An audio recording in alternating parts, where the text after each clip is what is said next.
Hello everyone, I'm Antara Narayan from Career Launcher, and on behalf of the entire Career Launcher team, we wish you a very happy Chhatrapati Shivaji Maharaj Jayanti. May his teachings of courage, righteousness and leadership guide you towards a prosperous and fulfilling life. Be strong, be brave and be smart as Chhatrapati Shivaji Maharaj. Now today we will be discussing about a situation where the Jharkhand High Court upheld the sentence of death penalty against a 25-year-old boy convicted of rape and murder. Death penalty का मतलब समझते हो ना? Hanging till death.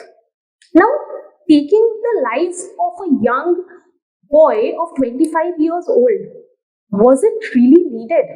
Now कभी भी कोई भी offence जब होता है तो उसके पनिशमेंट का प्रोसीजर कुछ इस तरह का होता है कि ट्रायल चलता है, उसके बाद if the person is proven innocent उसको अक्विट कर दिया जाता है and if he is found guilty उसको कन्विक्ट किया जाता है.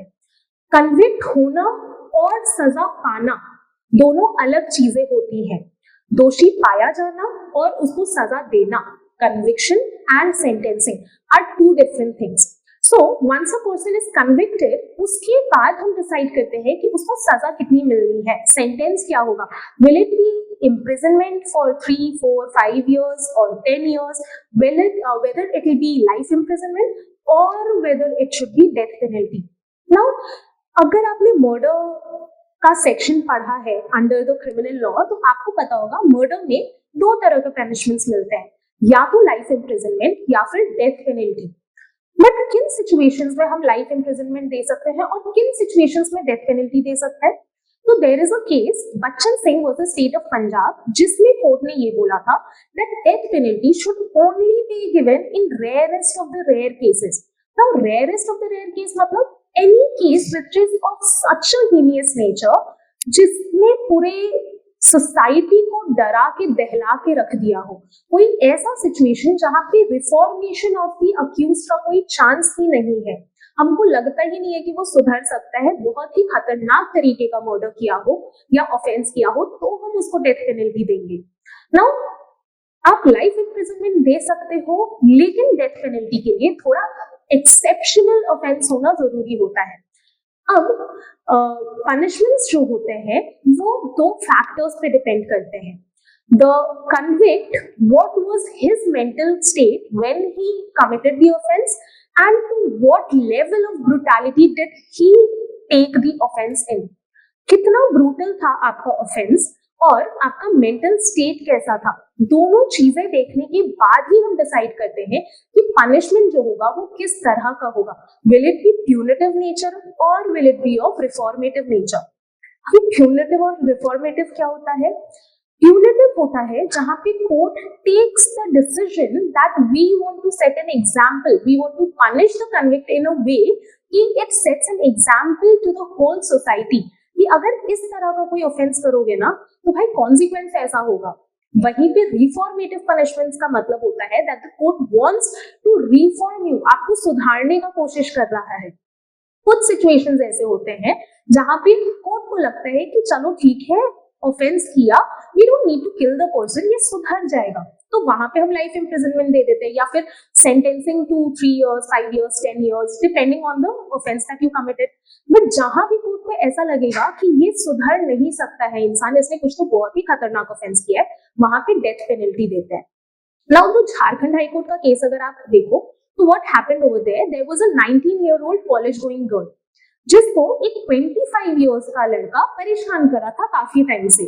तो उसके आसपास रहने के लिए उसके घर जाके टेनेंट की तरह रहने का ट्राई करने लगा.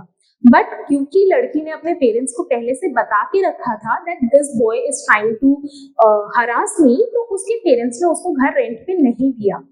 बट स्टिल उसको रहना तो आसपास ही था, तो उसने घर की उस लड़की के घर के पास ही एक दूसरे घर में रेंट पे उसने घर लिया और वहां पे रहने लगा. And he was waiting for an opportunity to attack the girl.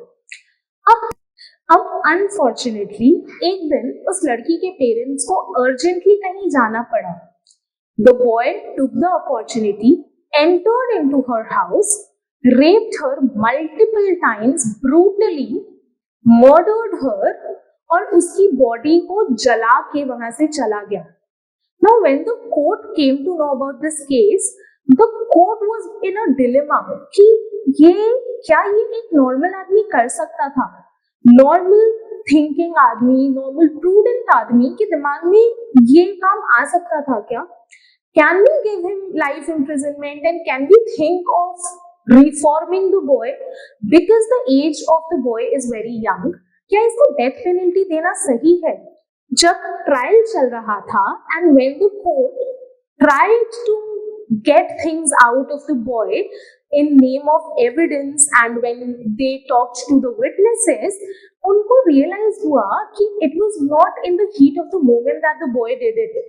Rape murder तक तो ठीक था, बॉडी जलाना भी डर की वजह से या फिर हीट ऑफ द मोमेंट गुस्से में नहीं किया था. It was a pre planned murder. बहुत दिन से कोशिश में था कि किसी तरह से इसका मर्डर करना है एंड ऐसा शो करना है कि भाई it was an accident. Body में आग लगाने का रीजन जानते हो क्या था? सो दैट पीपल फील कि शायद किचन में काम करते हुए सिलेंडर ब्लास्ट कर गया होगा या फिर कुछ तो आग लग गया होगा and they don't get to know about the rape that he committed against the girl and also the murder. Now when the court saw that the boy's thinking was so heinous, तो court ने decide किया कि नहीं, इसको तो death sentence ही मिलना चाहिए क्योंकि ये सुधरेगा नहीं.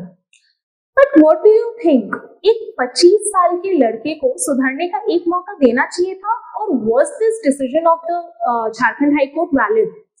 Can we go to the Supreme Court and appeal over there? Do let us know.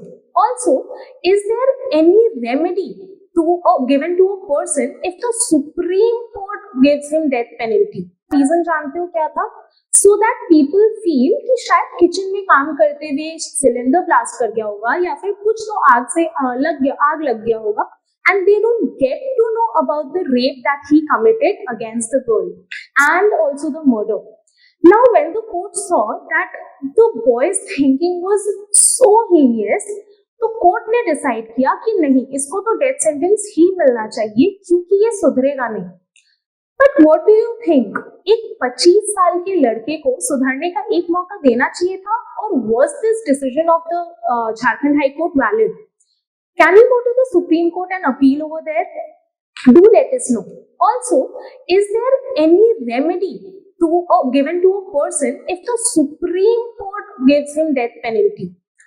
अब अगर हाई कोर्ट डेथ पेनल्टी देता है तो हमारे पास सुप्रीम कोर्ट जाने का ऑप्शन है, पर सुप्रीम कोर्ट ही डेथ पेनल्टी दे दे तो फिर क्या हमारे पास कोई रेमेडी बचता है? If you know anything about it, do let us know in the comment section below.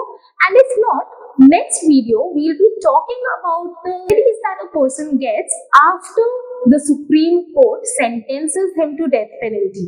So stay tuned.